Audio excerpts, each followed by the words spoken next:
¿Moriremos solo un poco? Bienvenidos una semana más, en este caso a la sección de Slytherin Unplugged. Ya sabéis que es un poquito la sección del canal destinada más bien a todo el tema del Wizarding World, de Harry Potter, de Animales Fantásticos y de todo un poquito lo que conlleva este universo mágico de J.K. Rowling. Hoy tocaba esta misma sección, pero no tocaba exactamente este vídeo, sino que la idea que yo tenía en mente desde hace bastantes días era la de grabar la segunda parte del vídeo de coleccionismo. Os dejaré por aquí la primera parte por si queréis echarle un vistazo. Sin embargo, ¿qué ha pasado? Pues que básicamente hace un par de días salió posiblemente una de las mayores novedades que podría haber salido, o que por lo menos creo que realmente ha salido en muchísimo tiempo dentro del Wizarding World, que es básicamente una serie de imágenes promocionales, un vídeo, algo de información extra sobre el tema de la segunda parte de Animales Fantásticos. No se llama Animales Fantásticos 2, no se llama Animales Fantásticos y cómo perderlos, sino que se llama Los Crímenes de Grindelwald. Parece ser que van a mantener este título de Animales Fantásticos, pero con subtítulos que van a ser mucho más potentes que el nombre principal. Es algo, creo, de lo que más hype me ha generado,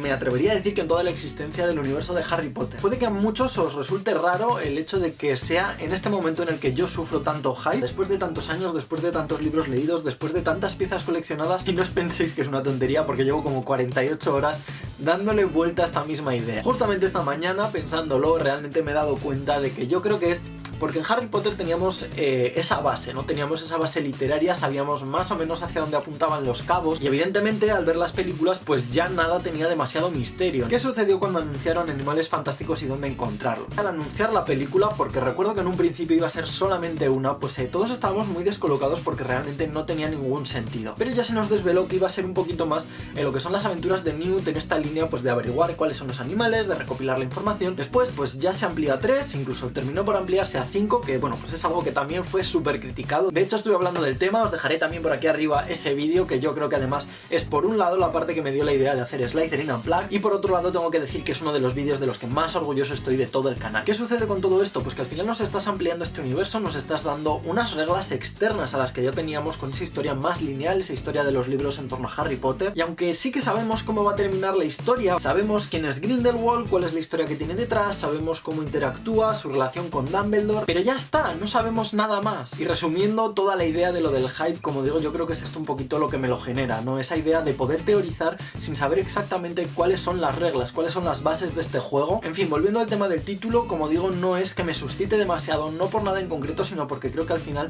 Los Crímenes de Grindelwald es algo pues más genérico, no es algo que ya sabíamos de su existencia. Sin embargo, todo esto me da pie a hilarlo con una idea que desarrollaré un poquito más a posteriori con el tema de los Inferi. Para toda la gente que está fuera del tema del Wizarding World, que sé que hay unos cuantos viendo este tipo de vídeos, pues bueno, básicamente los Inferis, digamos que son una especie de zombies. Se sabe que Grindelwald llegó a generar un ejército de estos Inferi y que evidentemente pues esto tiene que tener lugar antes del año 45, que es el momento de su caída. Es una tontería pensar que a lo mejor el tema de los crímenes de Grindelwald va en esa línea, a lo mejor de suscitar, de generar este nuevo ejército. Yo incluso llegué a pensar que estas películas, también partiendo un poquito de la base de que todavía no conocíamos ese primer lanzamiento, esa primera entrega, creía que todo el tema de Animales Fantásticos iba a ir más encaminado hacia el tema de la explotación de animales en conflictos bélicos. ¿Qué sucede con el personaje? Pues que hemos tenido una imagen promocional en la cual, pues bueno, veíamos a Grindelwald, veíamos por fin al joven Dumbledore interpretado por Jude Law, aunque bueno, pues al final simplemente se trata de un aspecto físico. Tengo unas ganas que flipáis de poder verlo en acción, porque de hecho yo creo que es uno de los personajes más esperados, me atrevería a decir, de toda la saga. Pero bueno, retomando el caso de Grindelwald, es que bueno, pues a través de esta imagen promocional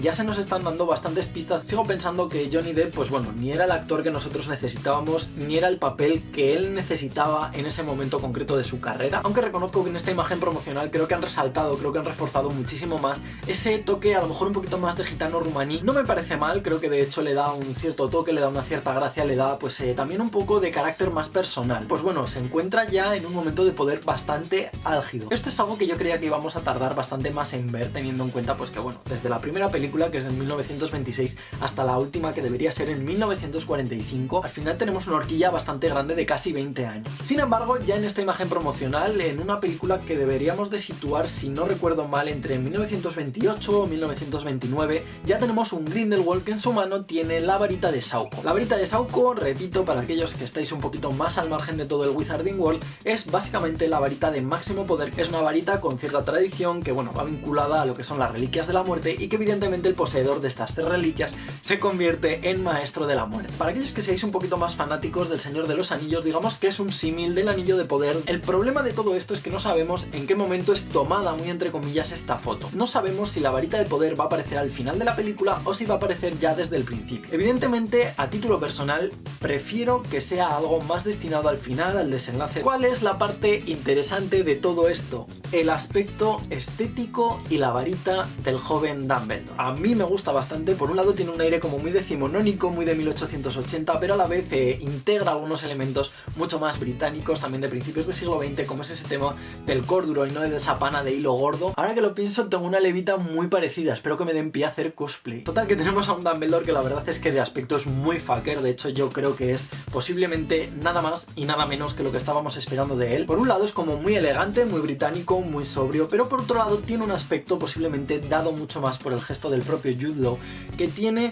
un aire, digamos, como de hombre que ya ha visto demasiado. Esto apoyado por una varita que además se encaja de manera, no voy a decir exacta porque no las tengo en casa para comprobarlo con las dos, pero prácticamente me atrevería a decir que encaja de manera muy pareja con la varita de poder de Gellert Grindelwald. La varita de Dumbledore en sí me parece muy simplona, pero creo que sí que en parte va un poquito más acorde a todo lo que es la estética que parece que nos van a plantear en esta nueva entrega. Y además de parecerme simplona, creo que no termina de gustarme, básicamente porque me recuerda mucho a la idea de las varitas de Harry y de Voldemort que teníamos, pues que bueno, básicamente habían nacido conectadas. Creo que con esto también nos quieren dar a entender en cierta medida que Dumbledore y Grindelwald son dos personajes que sí que se asemejan, que han tenido ideas similares, que incluso han luchado mano a mano, pero que finalmente pues bueno, han terminado separados, ¿no? Han terminado en dos caminos, digamos, totalmente distintos. Digamos que incluso podrían asimilarse a Charles Xavier y a Magneto. ¿Cuál es el problema detrás de estas dos varitas? Ni más ni menos que este puñetero palo. Me imagino que muchos os estaréis preguntando qué narices es ese palo que acabo de enseñar en pantalla. Como no podía ser de otra manera, es la varita de Tina. Se trata de un personaje que en algún punto de su vida, exactamente de hecho en el, digamos, el enfrentamiento final en Animales Fantásticos y Dónde Encontrarlos, ha terminado por desarmar a Grindelwald. Si mantienen la lógica, si mantienen la tónica y en el momento del enfrentamiento final en Animales Fantásticos y Dónde Encontrarlos, Grindelwald ya estaba en poder de la varita de Sauco, actualmente Tina es, de manera legítima, la poseedora de la varita de poder. No creo que lo vayan a hacer así, supongo que de hecho a lo mejor toda la película gira en torno a la persecución de Grindelwald para conseguir la varita. Doy por hecho que va a ir todo más en esta línea porque si no realmente sería algo muy extraño, algo muy confuso. De hecho a día de hoy ni siquiera sabemos datos como si la varita que utilizaba Grindelwald durante la primera película era suya o pertenecía al auténtico Percival Graves. Vamos a saltar de personaje a personaje, en este caso pues vamos a continuar con Tina. Evidentemente tiene ahí un juego de miradas un poquito extraño en esta imagen promocional, el movimiento que nos lanzaban con el personaje de Newt. Newt Scamander de hecho es el único de toda esta imagen que no cambia absolutamente nada su aspecto físico, pero como digo, pues bueno, tiene ahí ese juego de miradas con él, con el personaje de Newt, que yo creo que más o menos parece que mantiene un poquito el mismo rollo. A mí me agrada porque es un personaje que me gustó muchísimo. De Tina vamos a Newt y de Newt vamos al personaje de Little Strange. Little Strange parece ser que va a ser la prometida de Theseus, del hermano de Newt, y no sé si esto me termina de convencer. Yo esperaba que realmente fuera simplemente una historia de trasfondo de Newt y que incluso pensaba que Lita iba a estar muerta, pensaba que iba a tener cierta relación con todo este tema de los Lestrange, pero establecer también un nexo con esta familia tan longeva. Justamente por eso pensaba que, bueno, pues iba a haber un juego ahí con Newt un tanto extraño, con el tema pues de Grindelwald, de los cambios de ideología, pero parece ser que, bueno, pues se va a orientar más a un temilla romántico. A día de hoy no nos han ofrecido mucha información sobre personajes como Teseo y como Lita, y sinceramente creo que es justamente por eso que no me genera tanta excitación, no me genera tanto interés, no me genera ese hype que a lo mejor me puede generar otros enfrentamientos. Tenemos por otro lado otros personajes que aunque sí que deberían generarme mucho interés, realmente es algo que al final estoy pasando bastante por alto. Tenemos la vuelta de Credence, algo que ya nos dejaban entrever en cierta medida con ese humillo que escapa en la escena final de Animales Fantásticos y Dónde Encontrarlos, y que incluso se nos desveló de manera totalmente crucial una vez que se estrenó la película, ya que se nos comunicó a los fans que básicamente este personaje había aparecido en una escena eliminada al final cuando el propio Newt coge el barco. Todo esto implicaba que Credence seguía vivo, posiblemente el único o de los pocos Obscurial que a día de hoy han podido sobrevivir superada la edad de los 10 años, pero es que realmente me da igual, o sea, lo único que me genera un poco de interés es saber qué implica esto. Incluso a través de la foto me da la sensación de que le han debido de cambiar la personalidad, o eso o la foto realmente no representa el auténtico Credence. Su inclusión en esta segunda parte no sé si va a estar demasiado forzada y es lo que realmente me da miedo. Me sucede algo similar con el personaje de Carmen Eyogo, con el personaje de Serafina Pickery, que también se nos ha desvelado que va a volver a aparecer. Evidentemente es un personaje que a mí me encantó en la primera, no aparecía demasiado, pero bueno, sí que al final era un personaje muy potente. Imagino que todo esto irá ligado a temas de rollos legales, a temas de denuncias internacionales, aspectos más ministeriales y más legislativos que al final son los que está arrastrando detrás Newt Scamander en su actividad internacional. Y me olvidaba de que también iba a volver a aparecer Abernathy, pero posiblemente me importe menos que Tina. En definitiva, que espero que no utilicen a personajes de manera recurrente simplemente porque molan, ¿no? Y la mejor parte de todo esto es, como no podía ser de otra manera, la relación de amor entre Queenie y Jacob. Es posiblemente una de las relaciones más rápidas y más justificadas que jamás he visto en una película. Me encanta, o sea, es que no puedo hablar mal de ellos. Me parecen unos personajes increíbles, muy sencillos. El caso de todo esto es que encima, posiblemente la parte más interesante de todo ese miniclip que nos enseñaron es realmente la mirada que Jacob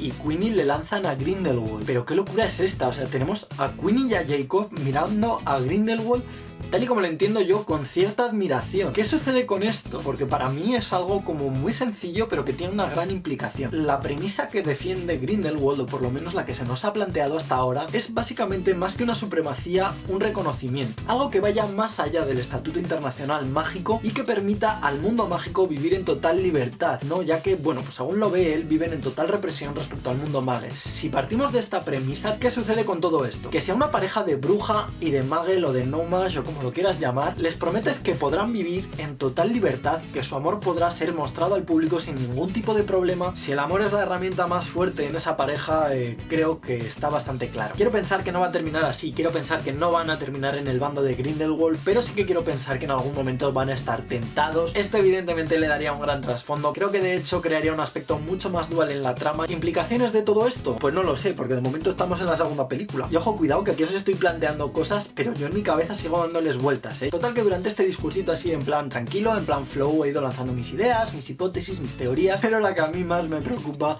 gira básicamente en torno a una única frase. ¿Moriremos solo un poco? Esta frase es una de las últimas frases en el guión de Animales Fantásticos y dónde encontrarlos. De hecho, no es ni más ni menos que la frase que Grindelwald le dice a Newt Scamander justo antes de que el Makusa se lo lleve retenido. Aquí entran en juego muchísimos factores. Por un lado tenemos, como comentaba, ese tema de los Inferi, que tengo mis ciertas dudas porque no sé si realmente van a hacer algo que me parecería como muy predecible, y es el hecho de convertir a seres queridos muertos de algunos de los personajes como elementos de ese ejército y que al final se nos muestren como parte de esas filas en lo que es la batalla final, la cual pues evidentemente tendrá que haber. Por otro lado, había mucha gente que hablaba del tema Horcrux, pero quiero pensar que esto no tiene nada que ver, básicamente porque tenemos dos personajes a lo largo de toda la historia que han conseguido crearlos, que por un lado tenemos a Harpo el Loco y por otro lado tenemos a Lord Voldemort. Evidentemente, si Dumbledore estaba implicado en todo el tema de la Segunda Guerra Mundial con Grindelwald, esa primera gran guerra del mundo mágico, ¿por qué iba a estar tan perdido hasta 50 años después con todo el tema de Voldemort? Y por otro lado, aquí es donde entra mi idea del tema de Ariana Dumbledore. Ariana Dumbledore, según se nos plantea la película, tendría que haber muerto hace como unos 30 años aproximadamente, pero ¿murió realmente? De hecho, a día de hoy yo tenía mi pequeña hipótesis, tenía mi teoría, la cual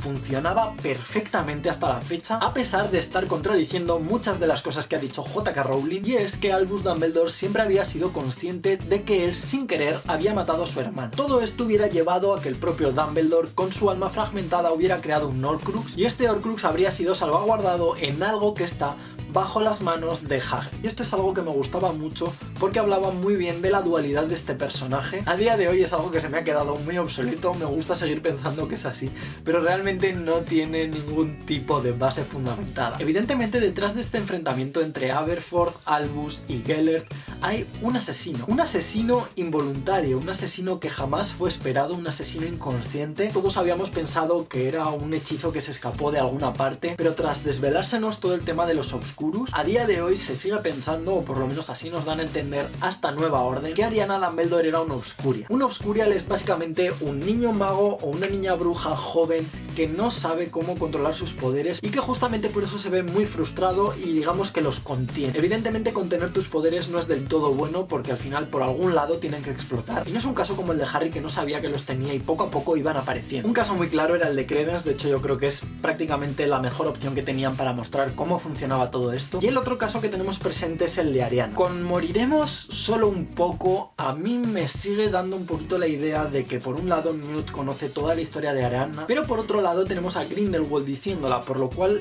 no sé exactamente si el propio Grindelwald es consciente de algo más allá de lo que nos ha contado hasta la fecha J.K. Rowling. Esto me parece muy interesante ya que incluso el propio Grindelwald podría estar, digamos, ocultando en cierta medida a Ariana, la cual sigue viva pero evidentemente a espaldas de Dumbledore. Desde luego nos estamos planteando, si esta hipótesis fuera cierta, evidentemente es una teoría mía, que Dumbledore podría llegar a terminar la saga de películas con una hermana viva sin conocer absolutamente nada. Si fuera así, o en cualquier caso, su hermana muriera durante estas películas y el propio Dumbledore lo viera de primera mano, ya está, J.K. Rowling, ya está, lo tienes todo. Sé que con todas estas paranoias que me estoy montando, al final estoy pintando, digamos, un universo como muy creepy, ¿no? Un universo mucho más oscuro que a lo mejor se nos había planteado en Harry Potter. Y es que al final se trata de una saga que ha ido creciendo con sus lectores, por lo cual tampoco se me haría raro que la propia J.K. Rowling pensara ya en Animales Fantásticos como en algo que ofrecer a este nuevo público, ¿no? A este público que la ha acompañado durante tantísimo tiempo. Total que me he enrollado, me he liado aquí a hablar yo solo, he tenido que descargar la memoria de la cámara, volverla a poner. El caso es que, bueno, no sé si sois seguidores del Wizarding World, si no, me gustaría saber sinceramente qué pensáis de todas estas ideas de pinza, ¿no? Básicamente porque os acabáis de tragar un vídeo bastante largo sobre el tema y evidentemente qué os pareció la película y si estáis esperando algo más de la segunda para terminar de engancharos un poquito a este rollete. Evidentemente, si lo sois, me gustaría saber muchísimo vuestra opinión sobre estas últimas novedades que han ido saliendo y sobre lo que estáis esperando, sobre qué teorías tenéis, sobre qué pensamientos os trae